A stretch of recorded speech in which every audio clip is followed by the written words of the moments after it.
Súper. Bueno, buenas noches a todas y a todos. Nuevamente estamos en este espacio virtual y a nombre de Solidaridad Sin Fronteras queremos darles la más cordial bienvenida a este segundo espacio de diálogos para una equidad laboral real.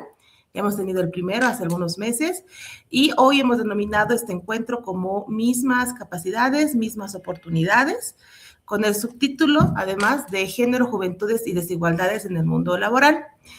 Agradecemos especialmente la presencia de la gente joven que se haya podido conectar, ¿no? Esperemos que estén nuestras y nuestros participantes de Avanza Joven, ¿no? Y también a todas las personas que estén viendo en vivo o que vayan a verlo posteriormente. Esto va a subirlo a YouTube, entonces también va a quedar como un repositorio. Y todas las personas que se estén conectando a través de nuestras redes sociales. Y también, por supuesto, agradecer a nuestras tres panelistas que han aceptado hoy día compartir con nosotras sus conocimientos, sus experiencias y sobre todo sus reflexiones, ¿no? Este conversatorio se desarrolla en el marco del proyecto Avanza Joven, Empleo con Equidad y Liderazgo Transformador en la Paz del Alto Bolivia, ejecutado por Solidaridad Sin Fronteras Bolivia con el financiamiento de la Fundación La Caixa. Avanza Joven ha nacido precisamente de reconocer una realidad, ¿no? Que para las juventudes es difícil acceder a mejores oportunidades laborales y que esto no solamente depende únicamente de contar con cierto tipo de conocimientos técnicos o estar preparados o preparadas para un empleo, ¿no? Existen además otras condiciones sociales, económicas y culturales que pueden facilitar o limitar estas oportunidades, ¿no? Es por eso este proyecto ha trabajado con jóvenes de La Paz y el Alto desde una mirada integral. Hemos combinado el tema de fortalecimiento de la empleabilidad y el emprendimiento, el tema del liderazgo transformador y la participación, y un eje transversal que siempre en Solidaridad Sin Fronteras Bolivia es fundamental, es la equidad de género y la prevención de las violencias. Además, Avanza Joven no ha sido diseñado únicamente desde una entidad, ¿no? Toda la parte de su formulación ha sido parte de un proceso formativo, ¿no? De escucha con adolescentes y con jóvenes de La Paz y el Alto, a través de talleres, de entrevistas y grupos focales, ¿no? Y en este proceso han aparecido ciertas problemáticas, ¿no? Como la informalidad laboral, como las dificultades de acceso a oportunidades y de manera muy clara también el tema de las desigualdades de género y la normalización de determinadas formas de violencia. Y es a partir de ello que hemos desarrollado durante estos meses, desde enero exactamente, desde marzo, un proceso formativo con las y los jóvenes participantes que ya hemos concluido en el mes de julio. Y justamente este conversatorio se realiza después de haber culminado precisamente esta etapa de formación que ha sido de 3 meses, ¿no? Por lo que queremos que sea también una oportunidad para ir un poquito más allá de los contenidos que hemos podido brindar y que se han aprendido, a preguntarnos también qué ocurre cuando estos aprendizajes se encuentran con la realidad del mundo laboral, ¿no? Y en nuestro primer conversatorio también ya hemos hablado del trabajo justo, ¿no? De las dificultades que enfrentan las juventudes para acceder al empleo, porque las hay, de condiciones laborales también injustas y de muchas prácticas que por necesidad o por costumbre hemos llegado a normalizar. Y hoy queremos dar un pasito más entonces, ¿no? Y queremos poner el género en el centro de la conversación. Y a partir de una pregunta que parece sencilla, pero abre muchas otras, es si tenemos las mismas capacidades, si todos tenemos o todas tenemos realmente las mismas oportunidades, ¿no? Porque cuando hablamos de igualdad laboral implica preguntarnos también quiénes tienen más posibilidades de acceder a determinados trabajos, qué profesiones también seguimos asociando a mujeres, hombres o quién asume mayoritariamente también las responsabilidades de cuidado, ¿no? Como cómo influye la maternidad o la paternidad en una trayectoria laboral, ¿no? Y qué ocurre con los estereotipos también sobre el liderazgo y qué formas de discriminación o de violencia siguen presentes en los espacios de estudio y de trabajo, ¿no? Por eso el objetivo de nuestro conversatorio esta noche es generar un espacio de diálogo y reflexión sobre cómo nuestros estereotipos, los roles de género, las responsabilidades de cuidado, la discriminación y las violencias influyen en las oportunidades laborales de las juventudes y pensar también qué podemos, ¿no? Transformar para construir estos espacios de formación y trabajo que sean más justos, más seguros y más equitativos, ¿no? Y para conversar sobre ello tenemos esta noche a 3 invitadas que nos permiten mirar el tema desde perspectivas distintas, pero a la vez creo muy complementarias, ¿no? Nos acompaña hoy día Nagda Peña. Luego voy a mencionar un poco más de su semblanza, pero simplemente para nombrarla.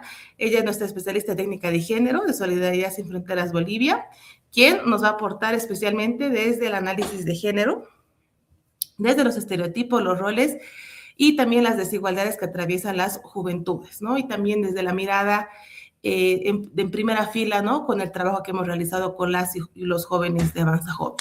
También nos acompaña Anaía Lurralde. Ella es politóloga feminista, con quien pondremos profundizar también desde una mirada tal vez más estructural sobre las desigualdades de género, las relaciones de poder y los desafíos que todavía tenemos como sociedad, y desde las políticas públicas también para avanzar hacia una igualdad real de las oportunidades. Y también tenemos el gusto de contar con Delia Pereira. Ella es la especialista en prevención de violencias y empoderamiento de ProMujer, quien nos va a ayudar nos va a permitir, ¿no?, profundizar en cómo la discriminación y las distintas formas de violencia pueden presentarse también en ámbitos formativos y laborales, ¿no? Y qué herramientas necesitamos para reconocerlas, prevenirlas y enfrentarlas. Entonces, Nagda, Anaí y Delia, muchísimas gracias por aceptar esta invitación y por acompañarnos esta noche. Entonces, la dinámica que vamos a tener hoy día va a ser precisamente la de un conversatorio. No 3 exposiciones separadas, sino vamos a desarrollar algunos bloques, ¿no?, sobre preguntas, algunas dirigidas especialmente a cada panelista, de acuerdo a su experiencia, y otras también vamos a abrir a las 3 para poner sus perspectivas, sobre todo en diálogo, ¿no? Y también tendremos un momento para escuchar preguntas, si es que las hay, desde las redes, de tanto de jóvenes o, bueno, del público en general, o quienes nos acompañan a través de las redes sociales esta noche, porque queremos que este espacio sea también de intercambio, ¿no? Antes de comenzar entonces el diálogo con nuestras panelistas, vamos a compartir también brevemente algunos de los principales resultados, aprendizajes y reflexiones que nos deja el proceso formativo Avanza Joven, ¿no? Porque creemos que es importante que esta conversación parta también de lo que las y los jóvenes han vivido y construido durante estos meses. Así que nuevamente bienvenidas y bienvenidos. Muchas gracias por acompañarnos y darnos inicio a mismas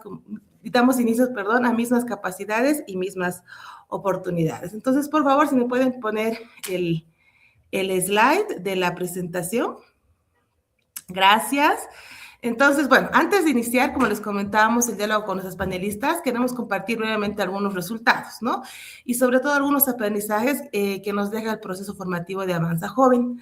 A principios de este año hemos lanzado una convocatoria, ¿no?, que ha sido abierta y dirigida a jóvenes de La Paz y el Alto, y hemos buscábamos hombres y mujeres, sobre todo jóvenes, estudiantes, personas en búsqueda de empleo o con iniciativas de emprendimiento que además tuvieran interés de fortalecer sus capacidades, su liderazgo y su participación, ¿no?, en temas de equidad de género y también en temas de transformación social.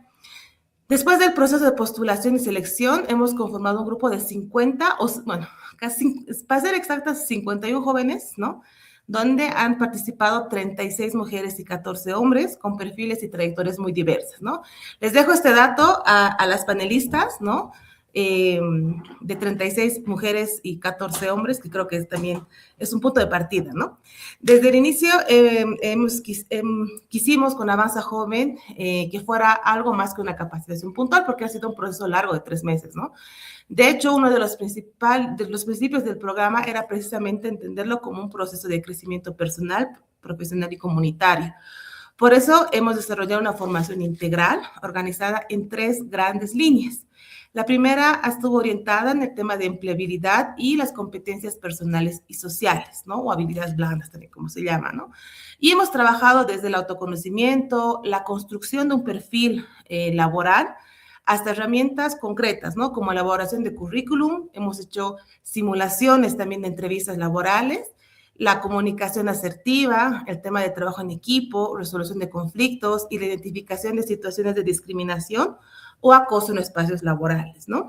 La segunda línea estuvo enfocada en el tema de educación financiera y emprendimiento, ¿no? Y aquí hemos trabajado desde la relación con el dinero, ¿no? La relación personal, ingresos, gastos, ahorro, endeudamiento, eh, y también hemos acompañado a las y los jóvenes a desarrollar una idea de emprendimiento, en el caso que las tuvieran, a través de la construcción del modelo Canvas, ¿no? Analizar costos, el tema de clientes, de sostenibilidad y también el tema de trabajar herramientas de marketing, ventas y presentación de sus propuestas, ¿no? Y una tercera línea estuvo dedicada al tema también de liderazgo transformador, ¿no? Donde hemos reflexionado sobre liderazgos desde los valores, ¿no? El pensamiento crítico, relaciones de poder y desigualdad, el tema de participación juvenil, incidencia, acción colectiva y diseño de iniciativas comunitarias, ¿no? Que vemos que es muy importante traspolar estas capacidades a los espacios laborales también, ¿no? Y hubo también un componente, una línea, digamos, que ha atravesado todo el proceso y que es especialmente importante para la conversación que tendremos esta noche, que ha sido el tema del enfoque de género, ¿no? No quisiéramos que género fuera simplemente una sesión aislada de todo del programa, ¿no? Hemos querido que sea transversal a toda la formación, ¿no? Por eso hemos trabajado conceptos de género, derechos, roles, estereotipos, corresponsabilidad, cuidados, nuevas masculinidades, hemos hablado de micromachismos, de prevención de violencias, relaciones libres de violencia y rutas de apoyo.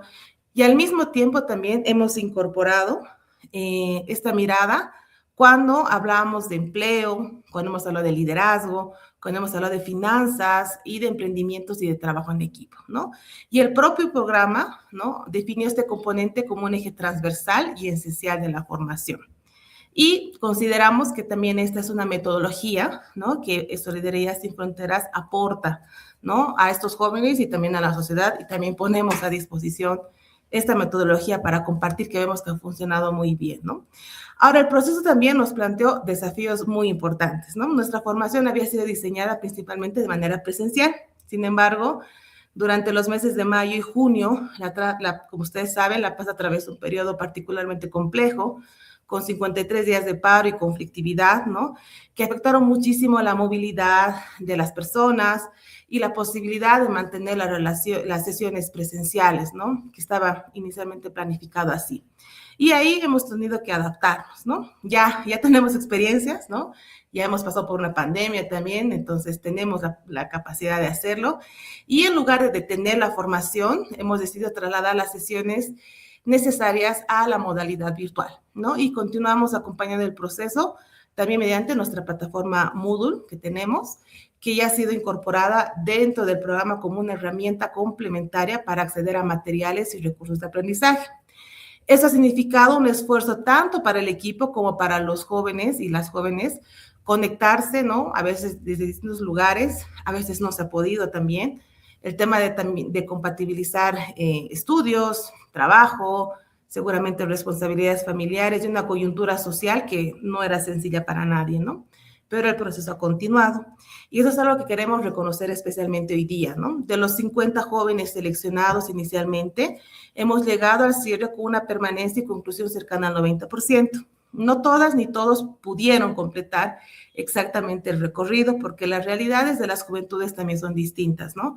Pero hay una gran mayoría que ha permanecido, ha participado y llegó con nosotros a esta etapa. Y detrás de este porcentaje hay algo que para nosotros o para nosotras tiene incluso más valor, es que se fue construyendo un grupo. Tenemos un grupo conformado, tenemos jóvenes con experiencias muy distintas, algunas personas ya trabajando, otras buscando su primera oportunidad laboral, otras emprendiendo, otras estudiando o todavía definiendo, ¿no? qué quieren hacer en el futuro. Y esta diversidad ha sido importante porque ha enriquecido muchísimo el proceso, ¿no? Hubo preguntas, hubo intercambio de aprendizajes, trabajo de equipo, reflexiones, momentos también de aprendizaje y momentos en los que tuvimos que cuestionar prácticas, ideas y comportamiento que muchas veces hemos aprendido a considerar como normales. Además, desde el inicio, las y los participantes asumieron un compromiso, ¿no? No solo con la asistencia y las actividades formativas, sino también con la construcción de un espacio basado en la equidad, en la inclusión, en la no discriminación, el respeto y la convivencia libre de violencia. Y creemos que ese es uno de los aprendizajes más importantes que nos deja Avanza Joven, que justamente es que la empleabilidad no puede separarse de los derechos, que el emprendimiento no puede separarse de la autonomía y el liderazgo, y ambas no pueden separarse del tema de la equidad, ¿no? Entonces, preparar a una persona joven para el mundo laboral no significa únicamente, creemos, enseñarle a elaborar un buen currículum o prepararse para una entrevista, sino también fortalecer su capacidad para reconocer sus derechos, tomar decisiones, poner límites, identificar desigualdades, relacionarse de manera respetuosa y participar activamente en la transformación de su entorno, ¿no? Entonces, por eso este conversatorio también forma parte de este recorrido, ¿no? Y la etapa de formación, evidentemente, ya ha concluido, pero las preguntas continúan, ¿no? Y una de estas preguntas es precisamente la que queremos poner hoy en el centro de nuestro diálogo. Si las mujeres y los hombres podemos desarrollar las mismas capacidades y si tenemos realmente las mismas oportunidades, ¿no? Y con esta pregunta queremos ahora abrir el diálogo con nuestras tres panelistas. Entonces, si me pueden quitar la presentación y voy a dar paso a presentar a estas maravillosas panelistas que tenemos hoy día y empezar de lleno en el conversatorio. Y ahora sí, vamos a presentar oficialmente a las tres panelistas que nos acompañan esta noche y que nos ayudarán sobre todo a mirar estas preguntas desde sus experiencias y perspectivas complementarias. Entonces tenemos a Nagda Peña, ella es socióloga, feminista, especialista en género de Solidaridad Sin Fronteras Bolivia. Ella cuenta con una sólida trayectoria en el diseño y desarrollo de procesos formativos, comunicacionales y comunitarios vinculados a la prevención de violencia de género, el empoderamiento de mujeres, adolescentes y jóvenes y la promoción de los derechos sexuales y reproductivos. Y desde un enfoque interseccional y de derechos ha trabajado también en liderazgo transformador, autonomía, cuidado, consentimiento e igualdad, tanto en espacios presenciales y digitales. Así que, Nagda, muchísimas gracias por acompañarnos esta noche. También tenemos el gusto de contar con ya una casera de la entidad, que es Anaía Lurralde Molina. Ella es politóloga por la Universidad Mayor de San Andrés, con estudios de género, feminismos y cultura realizados en Ecuador. Anaí cuenta con una experiencia tanto en gestión pública como en cooperación internacional, trabajando en temas de género, despatriarcalización, fortalecimiento institucional y derechos de las mujeres, y también ha participado en procesos orientados al fortalecimiento de los mecanismos estatales de género y actualmente desarrolla acciones para fortalecer estándares de género, diversidad e inclusión en empresas públicas y privadas. Y como ella señala en su semblanza, es sobre todo una feminista en construcción. Anaí, muchísimas gracias por aceptar nuestra invitación y estar hoy con nosotras. Y finalmente nos acompaña Delia Joana Pereira Cosío. Ella también es politóloga, especialista en violencias de género y política pública y movimientos sociales, así como en enfoque de género en organizaciones. Delia cuenta con más de 8 años de experiencia en la implementación de proyectos sociales y estrategias institucionales con perspectiva de género. Ha liderado procesos de formación en prevención de violencias y empoderamiento y durante el 2025 capacitó a más de 9,000 personas, además de supervisar equipos comunitarios para la atención de víctimas. Actualmente ella es especialista en género y negocios en Bolivia para el Gender Knowledge Lab de ProMujer, desde donde impulsa diagnósticos, políticas internas, procesos de transformación cultural y estrategias de género dirigidas a instituciones públicas y privadas. Así que, Delia, muchísimas gracias por acompañarnos y también nuestro agradecimiento a ProMujer por sumarse a este espacio, que también lo vamos a mencionar. Recientemente hemos firmado un convenio interinstitucional también para empezar el trabajo conjuntamente, ¿no? Y como pueden ver, tenemos entonces esta noche 3 miradas que se complementan muy bien. Género y juventudes, feminismos, políticas e instituciones y prevención de violencias y transformación de los espacios laborales y organizacionales. Entonces, la idea no será escuchar 3 exposiciones separadas, como les mencionaba, sino poner estas experiencias en diálogo alrededor de una pregunta central. Si existen las mismas capacidades, existen realmente las mismas oportunidades, así que con sus permisos vamos a comenzar con nuestro primer bloque de conversación, donde vamos a hacer una pregunta común para las 3 panelistas, que es la siguiente.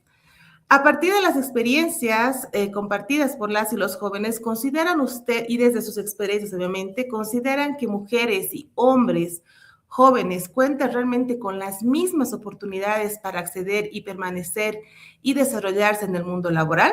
¿Qué desigualdades de género identifican actualmente? Así que voy a dar paso a Nagda, por favor, para que nos comentes lo que piensas sobre esta pregunta. Hola, Vivi. Gracias. Gracias, chicas. Igual, Anaí, Delia, por estar aquí. Vamos a tener una conversación bien interesante. A ver, si partimos desde la experiencia, ¿no? Que hemos compartido como Solidaridad Sin Fronteras con las y los jóvenes, creo que la respuesta está un poco clara, ¿no? No.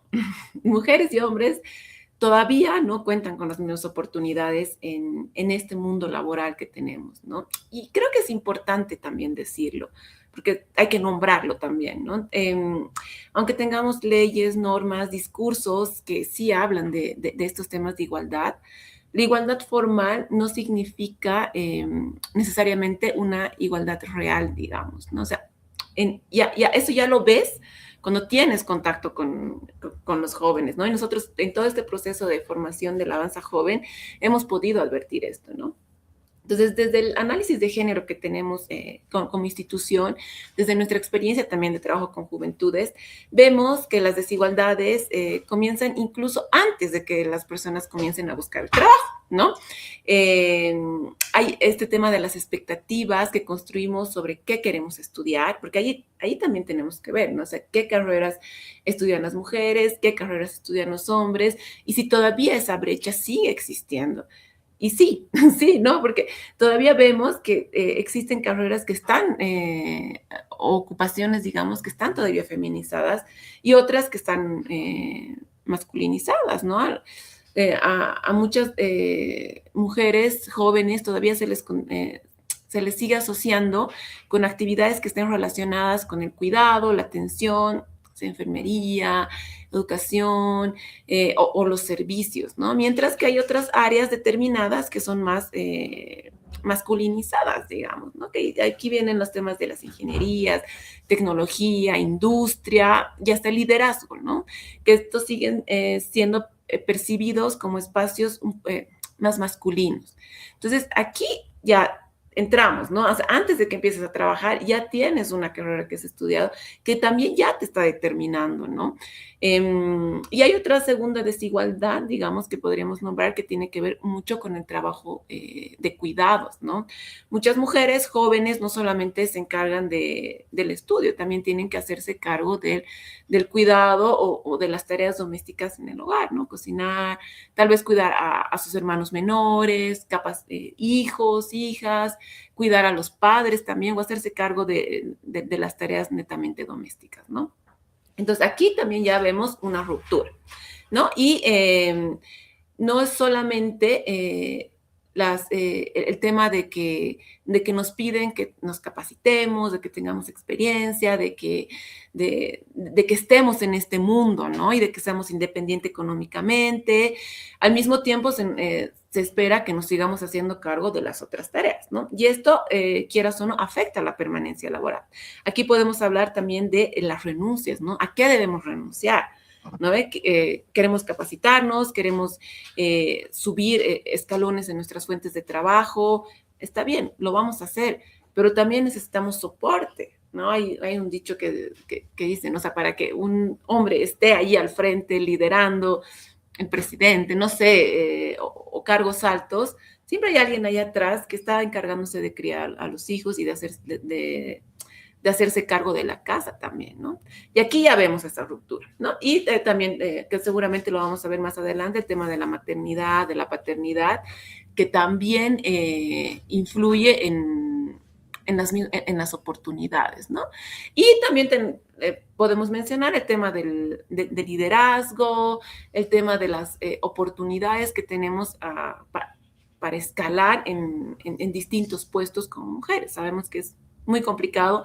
Incluso desde las entrevistas nos están preguntando si vamos a tener hijos o si tenemos hijos pequeños.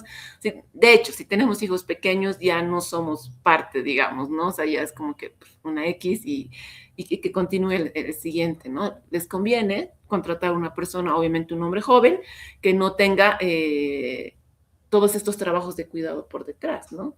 Y esto lo hemos visto con nuestros jóvenes, ¿no? Cuando hablábamos, muchos nos decían, sí, es verdad. O sea, muchas chicas les preguntaban, ¿no? O sea, que ya, no tienes familia, ok, pero ¿estás casada o piensas tener familia en algún momento? Y aunque no crean, esto todavía se sigue dando, ¿no? Uno pensaría que no, que ya no es tan así, pero todavía lo vemos, ¿no? Pero también tenemos que ver aquí un poquito el tema de la interseccionalidad, ¿no? Cuando el género se cruza con otras condiciones, situación económica, el acceso también a educación. No es, aquí en Bolivia no es lo mismo tener un título de técnico que tener un título de licenciatura, digamos. ¿Quiénes pueden acceder a hacer una maestría? Pensar en un doctorado, digamos, ¿no?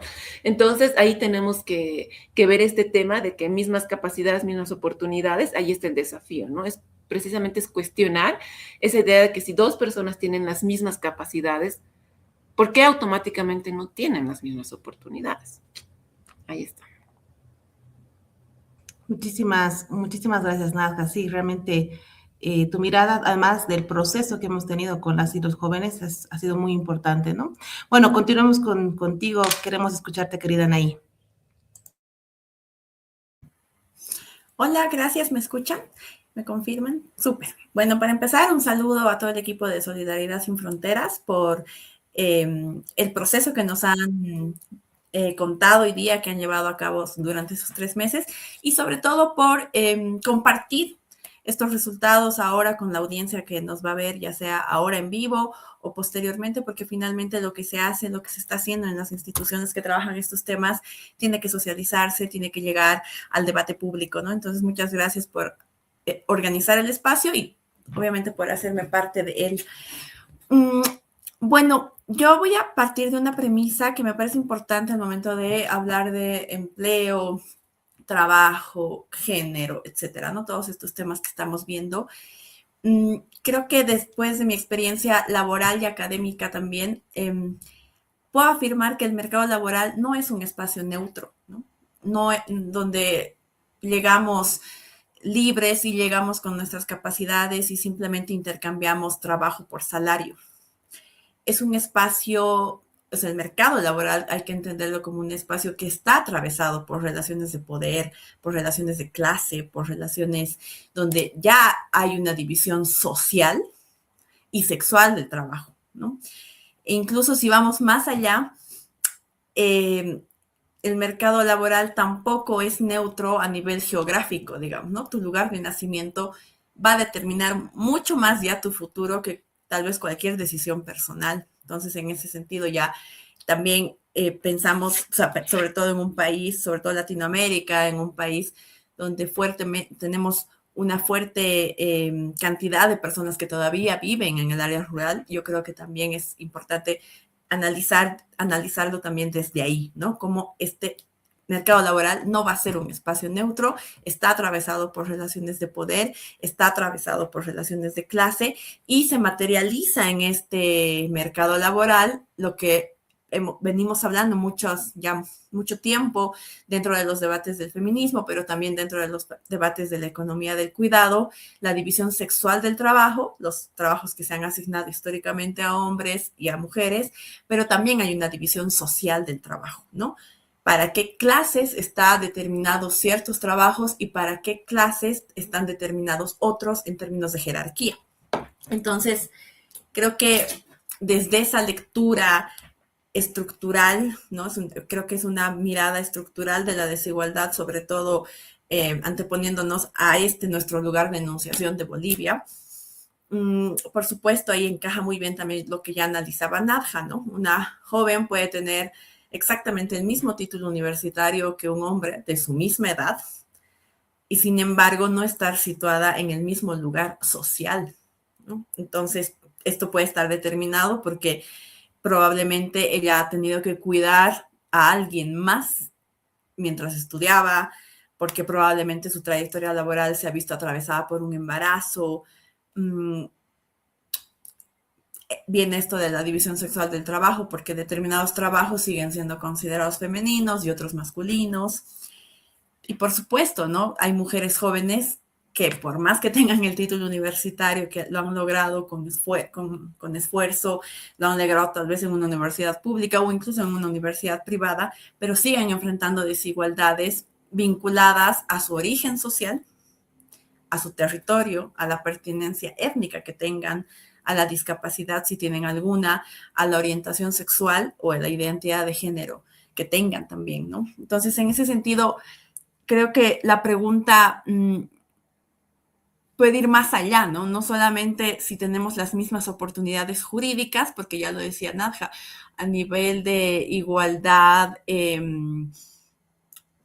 hay en teoría una igualdad jurídica, etcétera, ¿no? Pero no es una igualdad sustantiva. Entonces, sí tenemos las mismas oportunidades jurídicas, pero realmente hay las condiciones materiales que permiten o más bien impiden convertir un derecho formal en una oportunidad real, en una oportunidad materializable.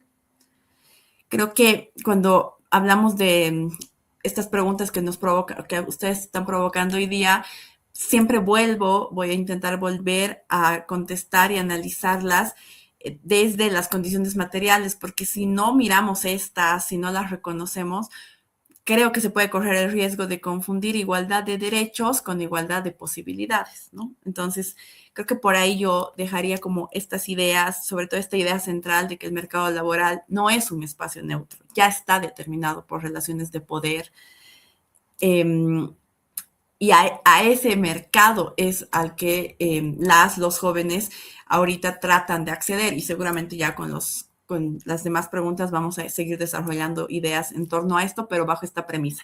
Yo me quedaría hasta ahí. Bueno, sí, sé que se puede dar para más, pero ahí nomás. Gracias, Anaí. Bueno, querida Delia, te escuchamos. Gracias, muchas gracias, Viviana, Solidaridad Sin Fronteras, aquí mis compañeras. Un gusto encontrarme con compañeras feministas, también desde otras perspectivas, justamente para hablar de este tema que es tan importante. Yo voy a ser un poquito como de abogada del diablo, por así decirlo, porque también cuando hablamos de centros laborales y espacios laborales, también existe como que una mirada muy crítica y muy dura hacia estos espacios. Pero como decía Anaí, estas condiciones materiales, digamos, se traducen en las organizaciones y en los centros laborales, porque las organizaciones y los centros laborales son organizaciones vivas, son organismos vivos que están compuestos por personas.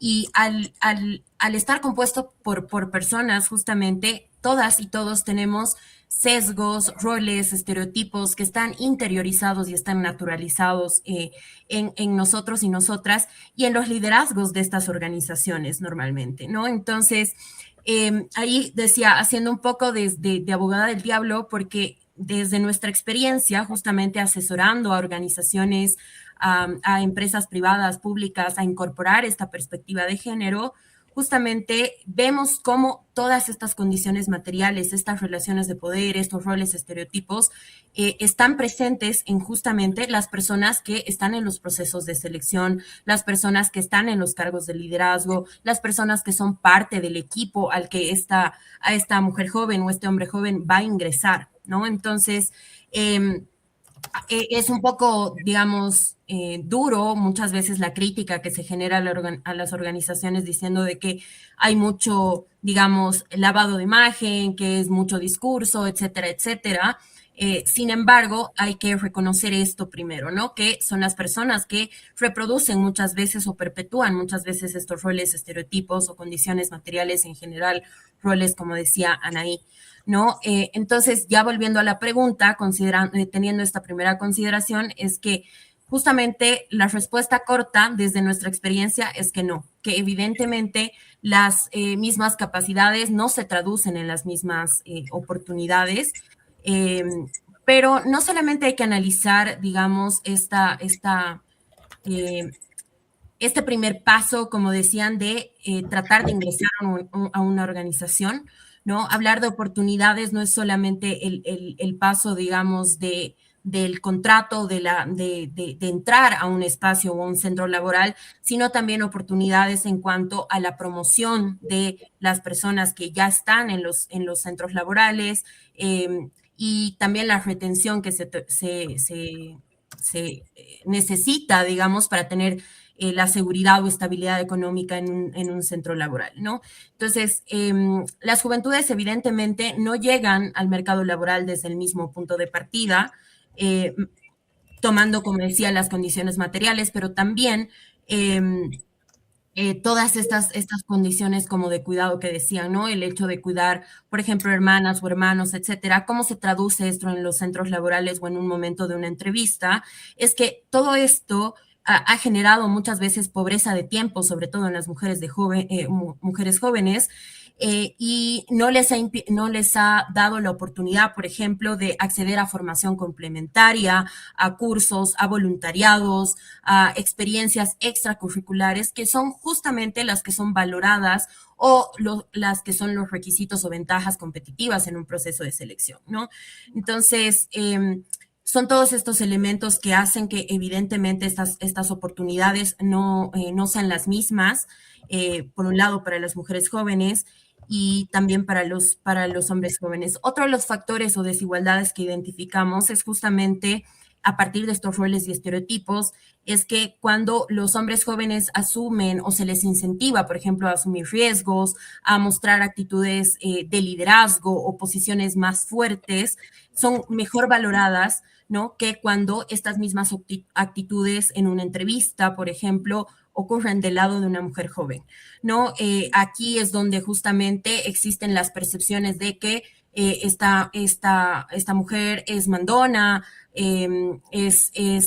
por ejemplo, puede ser problemática para la organización o sea, existe esta interpretación justamente de las mismas, incluso actitudes para las cuales formamos, por ejemplo, a las juventudes, ¿no? Cuando tú preparas tu currículum, cuando armas, por ejemplo, o acompañas el proceso de formación de alguien joven, le enseñas todos estos tips, por así decirlo. Sin embargo, la interpretación de las personas que están del otro lado, como se dice, justamente ocurren estas cosas, ¿no? Entonces ahí vemos otro punto que suele ocurrir durante los procesos de selección, por ejemplo, ¿no?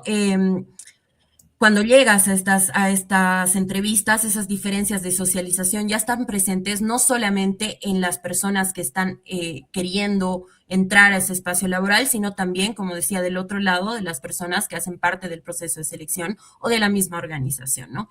Y bueno, es fundamental justamente entender que, como decían las chicas, desde la mirada interseccional hay muchas otras condiciones que se cruzan justamente como el territorio, el origen, situación económica, discapacidad, maternidad, que no vale la pena repetir porque ya lo han mencionado. Entonces, dentro de las organizaciones, yo me quedaría que evidentemente no son las mismas oportunidades, pero también hay que tener en cuenta que las personas quienes están del otro lado también tienen todas estas sesgos, roles o estereotipos que muchas veces generan estas barreras, ¿no? Y ahí es donde en otros procesos de selección, por ejemplo, revisión de sesgos de género, no sé si, por ejemplo, hay un estudio famoso, ¿no? En el que en una universidad se ha hecho como una prueba, por así decirlo, en el que se han presentado currículums similares con un nombre masculino y un nombre femenino, quitándole las fotos. Entonces, utilizando todos estos elementos justamente para que dentro de las organizaciones o centros laborales todos estos sesgos, roles y estereotipos no se conviertan en barreras que impiden en primer paso, como decía, a acceder al espacio centro laboral.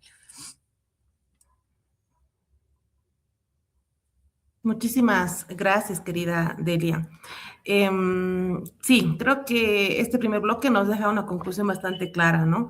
Que las mismas capacidades no se traducen necesariamente en las mismas oportunidades, ¿no? Y como señalaba Nagda, las desigualdades empiezan mucho antes, ¿no? De la búsqueda de empleo, ¿no? Y son atravesadas además por los cuidados, la maternidad y otras condiciones que se cruzan. Además, todo el tiempo, ¿no? Y repetidamente, cíclicamente, ¿no? Y también Ana nos ha recordado, ¿no? Cómo el mercado laboral tampoco es neutro, ¿no? Y que la igualdad de derechos no significa automáticamente igualdad de oportunidades. Y Delia también nos plantea cómo, además, desde una mirada crítica hacia las propias instituciones, organizaciones, ¿no? Que empleamos, ¿no? Y muchas veces incluso tenemos ciertos discursos de igualdad a veces se continúan reproduciendo ciertos estereotipos, ¿no? Y hay este sesgo, lamentablemente, ¿no? Esto que mencionaba de los cargos de liderazgo, cómo son vistos esto desde los estereotipos, etcétera, ¿no? Entonces, yo creo que en definitiva, ¿no? Las y los jóvenes no llegan, dicen, no llegan ya al mundo laboral desde el mismo punto de partida, ¿no? Y creo que eso es clave para todas las entidades, organizaciones, personas que van trabajando con jóvenes, entender esto para poder plantear soluciones más asertivas, más específicas también, ¿no? Y que también dentro de esa desigualdad con la juventud, tampoco son iguales para mujeres y tampoco son iguales para los hombres jóvenes, ¿no? Entonces, con esta idea vamos a pasar ya a nuestro segundo bloque para profundizar precisamente en cómo se reproducen esas desigualdades y qué formas concretas adoptan en los espacios laborales, ¿no? Entonces, vamos a hablar ya en este segundo bloque sobre género, desigualdades y violencias. Y vamos a preguntarle a nuestra querida Nadja, ¿cómo es que tú crees que influyen los estereotipos de género? Seguramente complementando lo que ya hemos ido hablando y las responsabilidades de cuidado en las decisiones formativas, profesionales y laborales de las y los jóvenes. Te escuchamos. Gracias, Bill. Gracias, Bill. A ver, nada. Creo que para responder esta pregunta tenemos que partir de una idea, ¿no? Y complementando quizás lo que he dicho anteriormente, ¿no? Muchas de las decisiones que creemos que se toman de forma neutra o individuales están profundamente condicionadas finalmente por los estereotipos de género y por las responsabilidades que también vamos asumiendo en nuestras familias y en el entorno en el que nos vamos desarrollando, ¿no? Cuando las niñas crecen escuchando que determinadas actividades son para mujeres, desde los regalos, desde el entorno, desde la vestimenta y otras para hombres, estas ideas te van pues construyendo poco a poco, ¿no? Y ya vas adoptando quizás este pensamiento, ¿no? Entonces, cuando llegas a la adolescencia o a la juventud, eliges qué estudiar o a qué dedicarte, digamos, no lo estás haciendo desde un campo de posibilidades totalmente neutro. Hay algo por detrás, ¿no? Y eso es lo que principalmente creo que deberíamos cambiar, ¿no? Y viendo el trabajo que hemos hecho con el Avanza Joven, con nuestras jóvenes, con nuestros jóvenes, hemos visto que los estereotipos no solamente nos dicen qué deberíamos hacer, también influyen finalmente en lo que creemos que somos capaces de hacer, ¿no? Entonces, si una joven tiene mucho interés en alguna rama así súper tecnológica, qué sé yo, que está masculinizada y durante toda su vida ha recibido mensajes de que no vas a poder, o las matemáticas no son para las niñas, qué sé yo, creas pues inseguridades, ¿no? Entonces ya vamos creciendo con eso también, ¿no? O sea, falta de referentes, o incluso ya ni se animan a intentarlo, ¿no? Y otro tema que también lo había mencionado tiene que ver mucho con las responsabilidades de cuidado, que también lo ha mencionado Anaí, que no todas las personas tienen las mismas posibilidades de estudiar, muchas personas lo hemos de vivir nosotras, ¿no? Las personas que nos están viendo también, que hemos tenido compañeras y compañeros que han tenido que salir de la universidad, ¿no? Porque o estudias o trabajas, finalmente no todos tienen la misma posibilidad de que los padres nos paguen el estudio o de que podamos simplemente estudiar, ¿no? Entonces, ahí también tenemos que ver, ¿no? Hay muchas responsabilidades por detrás de los jóvenes. Y esto hace visible también esta forma de que cuidar también es un trabajo. Finalmente es un trabajo, ¿no? Cocinar, limpiar, cuidar a los hijos, acompañar a las personas enfermas, a los padres, hacerse cargo de las necesidades de otras familias, también es un trabajo, aunque no sea remunerado, ¿no? Y muchos jóvenes tienen también eso por detrás, ¿no? Pero el problema viene cuando estas tareas se siguen distribuyendo de manera desigual, que es lo que vamos viendo, ¿no? Yo sé que puede resultar engorroso, donde dicen, pero ya no es así. Bueno, sigue siendo así, ¿no? Lo hemos visto nosotras justamente en estos 3 meses de capacitaciones, también las experiencias de nuestras jóvenes y de nuestros jóvenes, y había una clara diferencia, ¿no? Incluso en las carreras que habían elegido, incluso en cómo se desenvuelven y a qué también quieren apuntar, ¿no? Muchas mujeres buscan apuntar al tema del emprendimiento para que exista una conciliación entre su vida entre su tarea de cuidados, entre su vida de cuidados y la vida laboral, ¿no? Para no quedarse. Y aquí viene el tema de la triple explotación, ¿no? O sea, trabajas en tu emprendimiento, que es un trabajo, trabajas en la casa también, pero también te haces cargo de todo lo demás y no nos vamos dando cuenta que finalmente sí estamos siendo sobrecargadas, ¿no? Pero también a los hombres finalmente les va afectando, ¿no? Por este tema de los estereotipos, porque igual van creciendo con la idea de que tienen que ser proveedores, ¿no? Entonces, si tú creces con la idea de que tienes que proveer, que tienes que hacerte cargo, también es como que les entra un poco de angustia al momento en cuando no pueden conseguir trabajo, ¿no? Y ahí también les genera muchas inseguridades. Entonces, aquí vemos que afecta a ambas partes, obviamente a una más que a otra, ¿no? Entonces, yo creo que dentro de los grandes desafíos, cuando trabajamos nosotros, que trabajamos con juventudes, no es simplemente decirles elijan libremente tu carrera o persigue tus sueños, ¿no? Como instituciones, como sociedad, el Estado, qué sé yo, debería garantizar y crear condiciones para que realmente puedan hacerlo, ¿no? Que estudiar en una universidad, tener las condiciones de poder estudiar en una universidad y tenerlas, y capaz poder acceder a una maestría, qué sé yo, más adelante, o una especialización, ¿no? Entonces, cuestionar los estereotipos yo creo que tiene que venir desde las familias, desde las escuelas, colegios y los espacios de formación también, ¿no?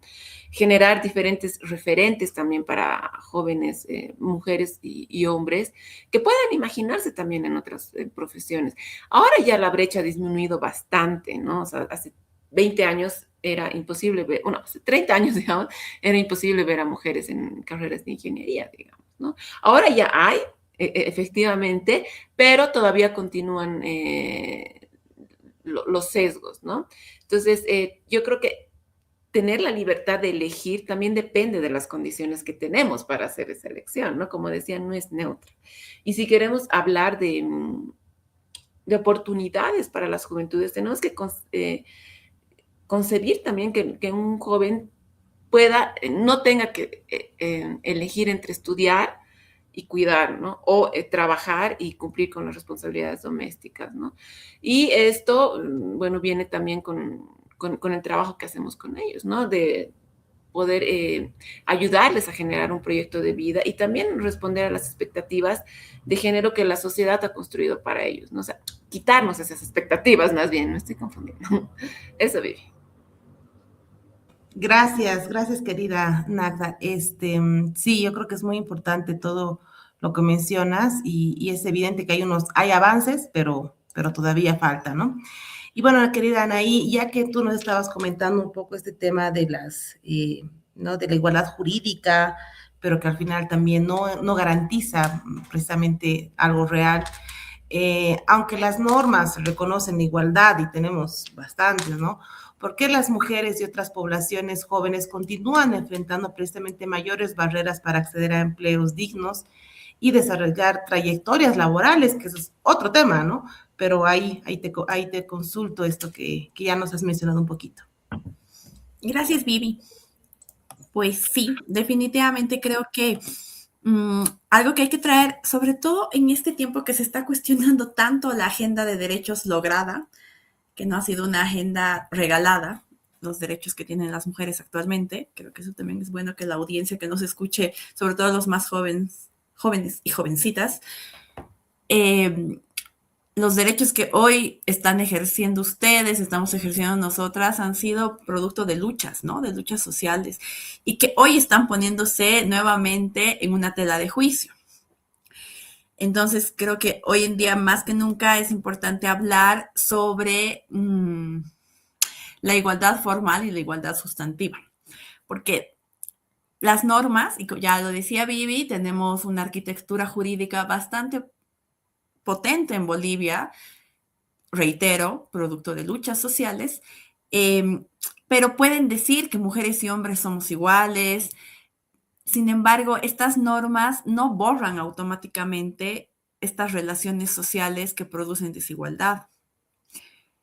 Así como tenemos una 348 que tipifica el feminicidio y en teoría no tendría que haber feminicidios, hay feminicidios, porque la norma no ha borrado toda la carga estereotipada y todas las relaciones de poder entre hombres y mujeres, entonces los hombres se siguen sintiendo en la potestad y el derecho de quitar la vida a una mujer, ¿no? Entonces, solo para dar un ejemplo de que las normas están y entonces sí hay una igualdad formal que nos dice todas y todos pueden, pero otra cosa es la igualdad sustantiva, esa igualdad que puedes materializar o se puede tangibilizar o no, ¿no? Que ahí nos pregunta, ¿realmente todos y todos pueden hacerlo? La igualdad formal te dice, todos y todos pueden, ¿no? Según la ley, todos somos iguales ante la ley, pero ya si vamos a analizar la igualdad sustantiva, tenemos que hablar ahí, ¿realmente todas y todos pueden? ¿Hay condiciones para hacerlo? Entonces, vuelvo a esto de las relaciones sociales materiales que producen desigualdad, ¿no? Y estas relaciones sociales están condicionadas, están determinadas por el sistema productivo, ¿no? Por el modo de producción actualmente de las sociedades, que es el capitalismo, que necesita que alguien reproduzca cotidianamente la vida, ¿no? Cocinar, limpiar, cuidar niños, cuidar adultos mayores, cuidar personas con discapacidad y también sostener emocionalmente los hogares. Entonces, ese trabajo es indispensable para que la economía en este modo de producción funcione. Ahí el debate, los feminismos han abierto este debate y han visibilizado entonces que ese trabajo que ha sido históricamente feminizado, invisibilizado y desvalorizado sostiene el sistema de producción, ¿no? Entonces, creo que eso es importante porque ahí es donde se devela que por más que la norma te diga que somos iguales, ya en la materialidad, en la cotidianidad y en la materialidad de la vida, este tipo de análisis nos va a arrojar que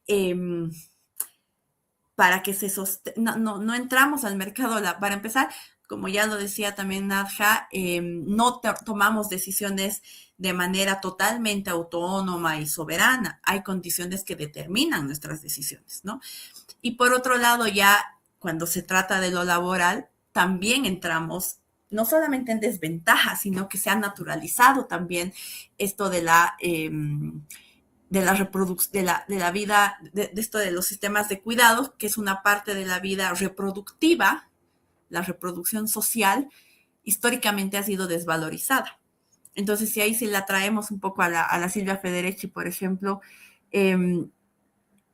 podemos hablar que este trabajo reproductivo, que no es remunerado, cuidados, crianza, etcétera, lo que ya hemos mencionado, es la condición invisible que hace posible el trabajo asalariado.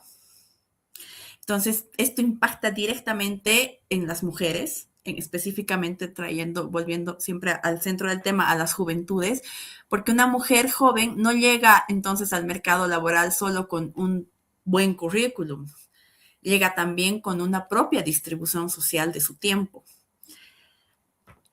Entonces, en ese sentido, creo que si bien hay que cuidar mucho la arquitectura jurídica que se ha logrado, porque eso permanentemente puede estar en tela de juicio, sobre todo por estas olas conservadoras que se están dando en la región, que también se sienten en el país de alguna u otra manera. Hay que cuidar esa arquitectura jurídica, pero también hay que ver cómo esa arquitectura jurídica no ha ido de la par necesariamente con cambios sociales dentro de la sociedad, valga la redundancia, ¿no? Porque estos trabajos de cuidado, por ejemplo, siguen recayendo en mujeres y en mujeres jóvenes, que quizá no van a acceder tan rápido a un trabajo porque tienen hermanitas, hermanitos que cuidar todavía. O no van a acceder a un posgrado porque prefieren invertir el dinero o el sueldo, el salario que tengan, sea poco, muchos, esperemos sea el básico mínimamente, y van a preferir invertirlo en ayudar a mantener a los hermanos, a las hermanas que quedan detrás de ella. Entonces, tampoco se puede hablar de que estas mujeres jóvenes, o sea, no podemos hablar, creo que ya las tres hemos reflexionado sobre esto, no se habla de una sola mujer, y en este caso no se habla solo de un tipo de mujeres jóvenes, ¿no? Como si todas ocuparan el mismo lugar, porque lamentablemente no es lo mismo ser una joven urbana de clase media que una joven indígena, migrante, con discapacidad, o una joven LGTBI, por ejemplo, ¿no? Entonces, las desigualdades se cruzan a la hora de ejercer esta igualdad sustantiva que les decía, ¿no? Entonces, creo que también entender esto y entender esto de la división social y sexual del trabajo también permite entender por qué después se desarrollan situaciones de violencia en los ámbitos laborales que sí logras acceder.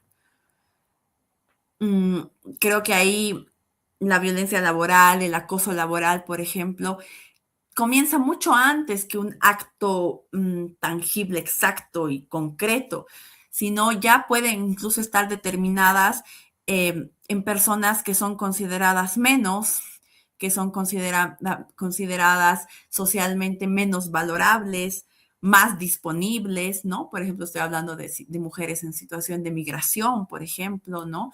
Muchas veces se ve que el acoso o la violación de los derechos laborales se imparten más en este tipo de mujeres porque están más vulnerabilizadas, ¿no? Entonces creo que el poder entender estas relaciones, estas condiciones materiales que van a determinar dónde entramos en el mercado, dónde y cómo entramos al mercado laboral, y entender que hay una división social y sexual del trabajo, nos permite entender que todavía hay la sociedad tiene que estar a la par de la arquitectura jurídica que tenemos, porque efectivamente, volviendo a la pregunta, sí hay normas que reconocen la igualdad, nuestra Constitución es un claro ejemplo de ello, tenemos leyes específicas, bueno, sobre todo en materia de violencia y de violencia política. Pero creo que el avance que hemos hecho como sociedad en términos de sentido común, en términos de batalla cultural de ideas, no está a la par todavía de esa arquitectura jurídica, y creo que ese es el reto, ¿no? Creo que el reto está en que esta igualdad formal de alguna manera sí termine siendo una igualdad sustantiva, ¿no? Entonces, creo que va por ahí esta respuesta de por qué si hay normas, todavía hay barreras para mujeres jóvenes, para mujeres en general. Yo sé que el tema central es la juventud, pero también hay, digamos, hablando generacionalmente, otro grupo social de mujeres adultas mayores que se encuentran en precariedad también por otro tipo de razones, ¿no? Entonces, pero creo que para ambos grupos, para mí, el punto de partida, mejor dicho, tiene que ser ver estas condiciones que y traer al debate siempre estas condiciones materiales, y también entender y machacar, así como tal vez las antecesoras nuestras en los años 70 y 80 machacaban con la idea de que la violencia era un asunto público, que no era normal que el marido te pegue, etcétera. Creo que un poco el trabajo de nuestra generación sigue siendo ese, lamentablemente, pero además tenemos el reto de empezar a sacar del ámbito privado este tema del trabajo reproductivo no remunerado históricamente, a sacarlo a un ámbito público, ¿no? Entonces creo que hasta ahí me quedo también con esa respuesta. Gracias querida Anaí. Sí, es muy importante estos apuntes que haces, ¿no? Y bueno, ya para ir terminando con este bloque, y algo que también Dele iba comentando, ¿no? Y te consulto, es cómo se manifiesta la discriminación y las violencias de género en los procesos de selección en tema de formación y trabajo, y especialmente para las mujeres jóvenes, ¿no? Si es que lo han visto así de primera línea. Gracias, Viviana. Antes de empezar con esto, quería retomar un poco lo que decían ahí, porque me parece bien importante al entrar justamente con los centros laborales y con las organizaciones, y es que justamente los centros laborales o el trabajo productivo, como ha dicho Anaí, están sostenidos por esta invisibilización, y lo que ocurre normalmente en los invisibilización del trabajo reproductivo, ¿no? Y lo que ocurre normalmente en las organizaciones, y donde se choca muchísimo en estos procesos que hacemos nosotros, es que lo que y no solamente en Bolivia, a nivel mundial, es que los centros laborales y las organizaciones están buscando que las personas se organicen, se acomoden, organicen sus tiempos, por ejemplo, a los centros laborales y no viceversa. Porque, o sea, un ejemplo claro es que las vacaciones de los colegios, por ejemplo, no coinciden o coinciden en todo caso con otras barreras de los centros de trabajo. Entonces, esta invisibilización de del trabajo reproductivo no concuasa, no es compatible con los centros laborales y con las organizaciones. Entonces, desde ahí empiezan a haber muchos problemas para generar políticas, por ejemplo, de maternidad, de paternidad y otras cosas que se ven a nivel organizacional interno. Entonces, sí quiero retomar esto y me parece súper importante que lo ponga en la mesa, porque desde las organizaciones no se concibe esta idea de justamente que las organizaciones deben acomodarse a los tiempos, a los trabajos de cuidado y a este trabajo invisibilizado que se realiza, porque es la vida esa misma la que sostiene o la que posibilita que esto funcione en los centros laborales y las organizaciones, ¿no? Entonces, las personas no tendrían que estar peleando con su tiempo para poder, por ejemplo, acudir a una cita médica o llevar a sus hijos a una cita médica o si ocurre una emergencia, no tendrían por qué existir todas estas políticas, digamos, como decía, jurídicamente que están bien y que están puestas ahí para facilitar las cosas. Debería ser al revés, ¿no? Y ahora, ya entrando justamente en la pregunta de cómo se manifiestan esta discriminación, no solamente discriminación y violencias, ¿no? En los procesos de selección, primero, como ya estaba abordando desde un principio, en los procesos de selección existen muchos sesgos, ¿no? Muchas organizaciones, centros laborales afirman que de manera de ser políticamente correctos, por así decirlo, o de no discriminar, muchos dicen que seleccionan únicamente por mérito, ¿no? Sin embargo, ya iba mencionando en un principio que este mérito o estas habilidades valoradas muchas veces se ven limitadas justamente por cómo las mujeres jóvenes, por ejemplo, tienen pobreza de tiempo y no pueden acceder a los voluntariados, a cuestiones extracurriculares, ¿no? Entonces, este mérito no es exactamente lo mismo. Entonces, cuando hablamos de meritocracia, cuando las organizaciones o los liderazgos quieren aparentar, digamos, igualdad en este sentido por mérito, es entender que el mérito no es el mismo, justamente porque el punto de partida no es el mismo, ¿no? Entonces, como decía, estos sesgos suelen aparecer en esta interpretación del potencial, por ejemplo, ¿no? Como decía justamente, actitudes, empezando por las actitudes de cómo se presenta un hombre joven versus una mujer joven en una entrevista, incluso yendo mucho más allá, tiene que ver hasta cómo se interpreta la vestimenta, el lenguaje no corporal, etcétera, entre hombres y mujeres y en particular en las juventudes también, ¿no? También sucede mucho en los procesos de selección que hay, digamos, formas de discriminación que están muy normalizadas, pero que además se disfrazan como de cuidado o de consideración, que nosotras o nosotros como aplicantes podemos pensar que la organización o la persona que nos está entrevistando nos está cuidando y te dicen frases como, este puesto implica mucha presión, ¿estás segura que te sentirías cómoda? Por ejemplo, ¿no? Ahí asumiendo justamente que el riesgo, que la presión, etcétera, desde los roles y estereotipos, es algo que una mujer, porque las mujeres somos débiles y no podemos aceptar este tipo de cosas o somos más sensibles y que la presión de un entorno laboral, un centro laboral no sería suficiente. Y está disfrazado como una preocupación genuina. Sin embargo, es un sesgo que puede aparecer, por ejemplo, y es discriminación concretamente en un proceso de selección, ¿no?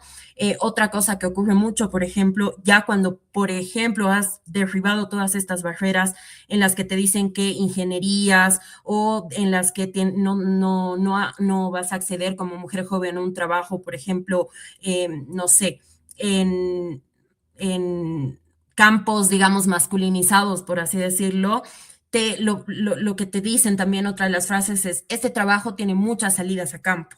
¿no? Ahí no vas a tener luz, no vas a tener agua, o va a pasar esto, quizás no sea lo más conveniente para ti, o te dicen, estás segura porque si vas a viajar mucho, tienes con quién dejar a tus hijos, si hay la maternidad ahí, por ejemplo, ¿no? Entonces, es otra de los sesgos y de discriminación que se perciben en los procesos de selección. Y también algo que aparece incluso desde las vacantes, en el que se dice necesitamos a alguien con disponibilidad total, ¿no? Y eso juega o cruza o choca directamente justo con las limitaciones de tiempo que suelen tener las mujeres jóvenes por todas las cargas que veíamos, ¿no? Como decía, estos parecen comentarios amables y muchas veces pueden venir desde una normalización, justamente desde sesgos inconscientes que muchas de las personas en procesos de selección han interiorizado, pero frecuentemente justamente se dirigen más a mujeres jóvenes que a hombres jóvenes y terminan limitando sus oportunidades antes incluso de que la propia persona pueda decidir por sí misma si este trabajo es conveniente, si puede manejar sus tiempos, etcétera, etcétera, ¿no? No siempre vamos a encontrar una discriminación abierta o directa, digamos, de manera políticamente correcta, justo en todos estos avances que hemos tenido, quizás como sociedad y demás. No es que te van a discriminar o te van a decir algo discriminatorio de frente y con toda la intención, porque saben que políticamente no es lo correcto. Sin embargo, hay muchas cosas que están disfrazadas, como lo decía, ¿no? Y también de lo que abordaba, esta es como la primera fase, ¿no? La primera fase en la que tú vas a intentar acceder a este mercado laboral, a este centro laboral, pero ¿qué sucede en la permanencia? Aunque muchas organizaciones han mejorado el acceso, las brechas suelen hacerse todavía más visibles una vez que estás dentro de la organización, ¿no? Y eso tiene que ver justamente con procesos de promoción, de cómo desarrollas tu trabajo en el día a día, de qué tipo de asignaciones o funciones tienes dentro de la organización, más allá de tus funciones explícitas en tu puesto laboral, por así decirlo, ¿no? Lo que ocurre mucho es con las juventudes en particular, es la falta de acceso a redes de influencia, que es lo que suele, digamos, generar el camino para el siguiente escalón, que son los ascensos, las promociones. Existen espacios justamente de, digamos, o bueno, eventos, por ir más concreto a eventos, ¿no? Eventos donde se relaciona o se hace el networking que se llama, donde usualmente acceden las personas que ya están en cargos de liderazgo.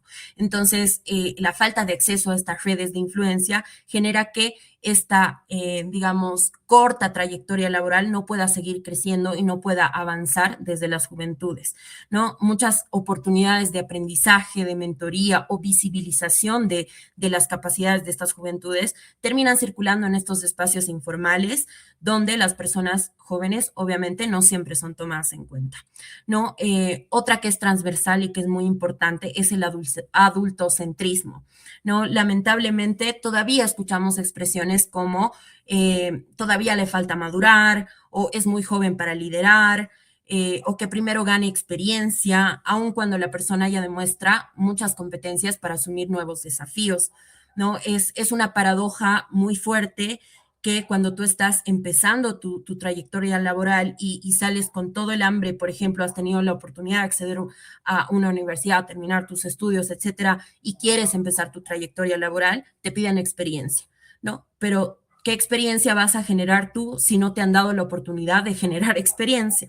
Entonces, esa mirada justamente adultocentrista de que tienes que generar experiencia a pesar de tener las capacidades, también es algo con lo que se enfrentan las juventudes y suele suceder todavía mucho en las organizaciones y centros laborales, ¿no? Y la tercera justamente es la intersección o el cruce entre la edad y género, ¿no? Como ya lo habían dicho y lo decimos en este conversatorio, una mujer joven muchas veces tiene que demostrar mucho más tiempo y tiene que demostrar, eso es lo importante, no es algo que se da por sentado, tiene que demostrar constantemente esas capacidades que en otros perfiles se asumen desde el principio, ¿no? Es demostrar constantemente que eres capaz, que estás hecha para el puesto, que tienes todas las capacidades, hacer muchísimas más, ¿cómo se llama? Méritos que le llaman, que decíamos y que ya vemos que es más allá de eso, ¿no? Entonces tienes que justamente como mujer joven demostrarte constantemente, no solo a ti, sino hacia afuera, que evidentemente puedes con lo que estás haciendo, que no ocurre tanto en el caso de los hombres jóvenes, ¿no? Por eso hablamos justamente de este fenómeno que vemos con frecuencia, que no basta abrir la puerta de entrada, porque evidentemente ya es muy complicado esta puerta de entrada o este inicio, pero sino también hay que revisar quién tiene acceso a estas escaleras de crecimiento o de avance dentro de las organizaciones. Ya entrando a situaciones de violencia laboral, por ejemplo, solemos pensar en situaciones extremas, nuevamente, ¿no? En situaciones concretas de acoso laboral, acoso sexual, pero la mayoría de las veces estas circunstancias empiezan con conductas cotidianas, ¿no? Y que nuevamente han sido normalizadas o naturalizadas. Por ejemplo, estereotipos relacionados, como decíamos, con la edad, ¿no? La juventud se suele asociar inmediatamente con inexperiencia, ¿no? Y estos cuestionamientos suelen ser múltiples y que pueden traducirse o convertirse en violencia. Por ejemplo, digamos que una mujer joven que ya está, que ha logrado acceder, por así decirlo, a este centro o a este mercado laboral, y presenta una propuesta, ¿no? O presenta un proyecto, o presenta una idea, o expresa una idea para su entorno, para su centro laboral, para su liderazgo, qué sé yo, ¿no? ¿Qué suele suceder? Es que esta mujer joven suele recibir muchas más preguntas y cuestionamientos para justificar esa idea que ha dado, para hacerla validar o para hacerla parecer suficiente para esos liderazgos o esos espacios, ¿no? Mientras que una idea similar o casi igual, digamos, presentada por una persona de mayor edad, no hablemos de este caso del sexo, ¿no? Recibe mucho menos cuestionamientos. Se asume que al tener justamente experiencia o mayor experiencia, los errores, entre comillas, que va a cometer esta persona al presentar la idea, propuesta, proyecto, van a ser menores a los que está presentando esta mujer joven o esta persona joven, ¿no? Entonces, además, otra cosa que ocurre mucho dentro de los centros laborales o ya en el mercado laboral es justamente que solemos ser interrumpidas constantemente mientras hablamos. No dejan que terminemos nuestras ideas, ¿no? Este concepto que se conoce como interrupting, ¿no? Que no constanten justamente, que nos interrumpan constantemente, ¿no? Entonces, existen justamente todas estas ideas que dentro de los centros laborales y cómo se manifiestan, volviendo, ¿no?, a la pregunta en concreto, cómo se manifiestan dentro de la trayectoria laboral para las juventudes, la discriminación, la violencia y espacios, bueno, todo esto mucho más. Con eso cerraría. Gracias, querida Delia. Sí, es tan importante la expertise y la experiencia también desde las organizaciones y creo que precisamente este bloque nos deja algo muy importante, ¿no? Es que muchas de las decisiones que solemos, como decía Naja, pensar que son individuales están profundamente condicionadas por estos roles de género, por la distribución de tiempo y por los cuidados y también por las expectativas sociales, ¿no? Nagda nos ha comentado cómo estos estereotipos afectan tanto a las mujeres, a los hombres, a los jóvenes, aunque de maneras distintas. También Anaí ahí nos ha recordado que la igualdad formal no garantiza, ¿no?, una igualdad sustantiva, mientras que el trabajo de cuidado sigue invisibilizado y distribuido de forma desigual, ¿no? Que eso es una realidad, ¿no? Y Delia también nos ha comentado, nos ha mostrado cómo estos sesgos también aparecen dentro de las organizaciones, desde los procesos de selección hasta la promoción, la permanencia y las valencias cotidianas que muchas veces se normalizan, ¿no? Y es una lucha permanente y constante, ¿no? Entonces, el desafío ahí no es simplemente decirle, creo que a las juventudes, como decían, elijan libremente, ¿no? Es decir, es algo que hemos trabajado mucho de Solidaridad Sin Fronteras, es desarrollar este pensamiento crítico, ¿no? Para que puedan evidenciar las desigualdades, no para generar discordias, digamos, pero sí para proponer, sí para evidenciar y sí también para luchar, ¿no? Entonces, es necesario transformar estas condiciones que hacen que estas elecciones sean más posibles que otras, ¿no? Y ya con esta idea vamos a pasar a nuestro tercer bloque, ¿no? De qué necesitamos transformar y quiénes tienen la responsabilidad de hacerlo, ¿no? Y ahí creo que vamos a coincidir en que hay muchos actores, ¿no? Que tendrían que estar involucrados, ¿no? Entonces, querida Anaí, ahí te pregunto un poco dentro de lo que nos has ido conversando, en qué medida o qué política pública, ¿no? Debería priorizarse para precisamente reducir las desigualdades de género que enfrentan las juventudes o, bueno, como hemos visto en general también las mujeres en el mundo laboral. Entonces ahí sí te voy a pedir que seas un poquito más concisa para que alcancemos todas en el tiempo. Bueno, voy a intentar cumplir eso de concisa porque Delia ha dicho algo que me ha provocado mucho y lo quiero dejar en mesa. Hay un analista que habla sobre la meritocracia, que lo ha mencionado Delia, y este analista geopolítico realmente define a la meritocracia como un mito y una falacia ideológica que justamente está diseñada para justificar estas desigualdades sistemáticas de este modo de producción, que es el capitalismo, ¿no? Y lo traigo a mesa porque se relaciona mucho con lo que yo he estado mencionando. Ni el esfuerzo individual, ni la cantidad de inteligencia que tengan va a importar si las condiciones materiales de partida son deplorables. Entonces, creo que también en las organizaciones que trabajamos y en nuestro propio sentido común, hay que desmitificar esto de la meritocracia. Bueno, ahora yendo a la pregunta, yo para responder esta pregunta realmente pienso que, o sea, voy a partir por algo importantísimo para mí, es una posición personal, desde mi posición ideológica también, que creo que cuando hablamos de igualdad, de equidad, olvidamos algo bien importante que es el Estado. Creo que para mí, o sea, un Estado tiene que ser un Estado fuerte porque tiene que crear las condiciones materiales para que esta igualdad formal pueda existir y además se pueda convertir en esta igualdad material, ¿no? Un Estado que regule, que redistribuya, que garantice derechos y que corrija estas desigualdades estructurales históricas. Entonces, en ese sentido, yo creo que debemos exigir al Estado, o sea, que el Estado tenga una capacidad política y económica suficiente para que la economía esté al servicio de la sociedad y no la sociedad al servicio de la acumulación capitalista, ¿no? O sea, para mí eso es central.